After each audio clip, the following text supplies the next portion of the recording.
Welcome to Truth Talk with Ed Skipper every Tuesday, Thursday, and Saturday. The Apostle Paul says in Philippians 4, verse 6, "Do not be anxious about anything." If you're like me, you may hear that and go, how in the world are we not to be anxious about anything? That's hard to do.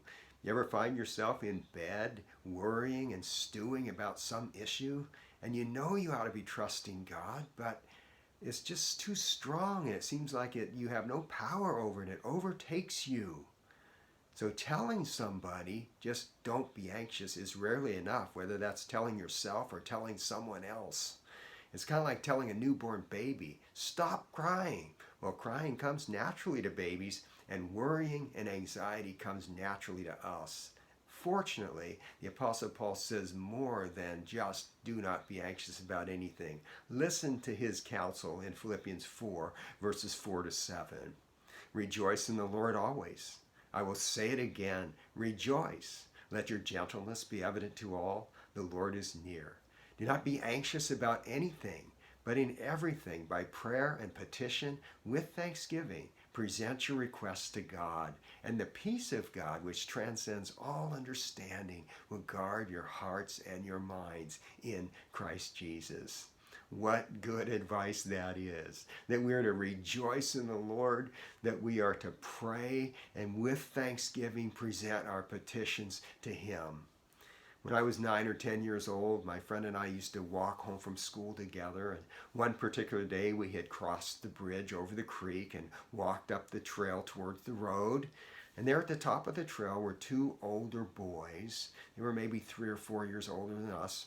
And they were smoking. And they decided they were going to force us to smoke cigarettes as well.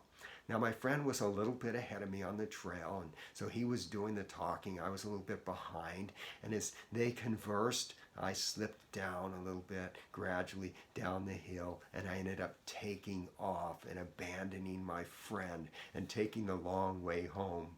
Believe me, I was not looking forward to seeing my friend again because I knew he would ask me, "Why did you take off on me?"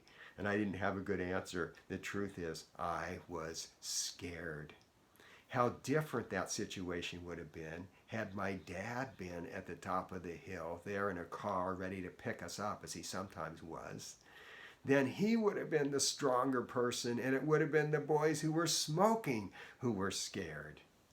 Well, we have one who is stronger and wiser than any situation that we face. And with thanksgiving, we can present our petitions to Him and know that He can handle them. Now, if you find these presentations helpful, please subscribe so you can get notifications and hit that bell on YouTube. Or if you listen to this podcast and you'd like to give it a 5-star review, that'll help spread the word. Until next time, may you cast your cares upon the one who cares for you and is stronger than any situation that you face.